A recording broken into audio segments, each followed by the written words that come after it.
வணக்கம் நண்பர்களே. செந்தில் பாலாஜியை கோவை நகருக்குள் விடாமல் அடித்து துரத்திய மக்கள். தமிழ்நாடு, புதுச்சேரி, கேரளா, மேற்கு வங்கம், அசாம் உள்ளிட்ட மாநிலங்களுக்கு சட்டமன்ற தேர்தல் அறிவிக்கப்பட்டிருக்கு. தமிழ்நாட்டுக்கு வருகிற ஏப்ரல் 23ஆம் தேதி வாக்குப்பதிவு நடைபெறுகிறது. தொகுதி பங்கீடு, வாக்குறுதிகள், பிரச்சாரம் ஆகியவற்றில் அரசியல் களம் சூடு பிடிக்க தொடங்கியிருக்கு.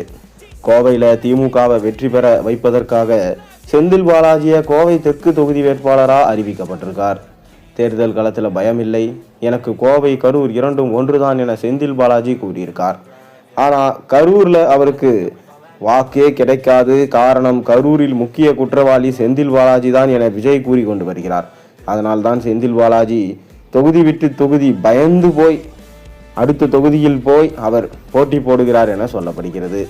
கோவை தெற்கு தொகுதியில் திமுக வேட்பாளராக செந்தில் பாலாஜி அறிவிக்கப்பட்டிருக்கார். கோவை தெற்கு தொகுதிக்குட்பட்ட திமுக தேர்தல் அலுவலகத்தை செந்தில் பாலாஜி திறந்து வைத்தார். அப்போது செய்தியாளர்களுக்கு பேட்டியளித்த அவர், கோவையில் உள்ள 10 தொகுதிகளிலும் திமுக மற்றும் அதன் கூட்டணி கட்சிகள் மகத்தான வெற்றி பெறும். ஓரணியில் தமிழ்நாடு வாக்காளர் பட்டியல் சரிபார்ப்பு உள்ளிட்ட பணிகளை சிறப்பாக செஞ்சுள்ளோம். தமிழ்நாட்டில் மீண்டும் திமுக ஆட்சி அமைய வேண்டும் என்று மக்கள் விரும்புகிறார்கள். தமிழக மக்கள் திமுகவுக்கு பிரம்மாண்டமான வெற்றி தர தயாராக இருக்கிறார்கள். கடந்த முறை கோவையின் 10 தொகுதிகளிலும் திமுக வெற்றி வாய்ப்பை இழந்திருக்கிறது. இதனால் முதலமைச்சர் மு.க. ஸ்டாலின் கரூரில் போட்டியிட்ட என்னை கோவையில் போட்டியிட வாய்ப்பு வழங்கினார். அவரது ஆணைக்கிணங்க கோவையில் உள்ள 10 தொகுதிகளையும் உறுதியாக வெல்ல உழைப்பேன் என்று கூறி கோவைக்குள் செல்ல முற்பட்ட போது அனைவரும் செந்தில் பாலாஜியுடன் வரவில்லையாம். மேலும் மக்கள் யாரும் ஒத்துழைப்பு தரவில்லையாம். செந்தில் பாலாஜியை வெறுத்து ஒதுக்கி விட்டார்களாம். மேலும் கோவைக்குள்ளே வரவிடாமல் அவரை தடுத்து நிறுத்தியதாகவும் தற்போது தகவல்கள் வெளியாகியிருக்கிறது.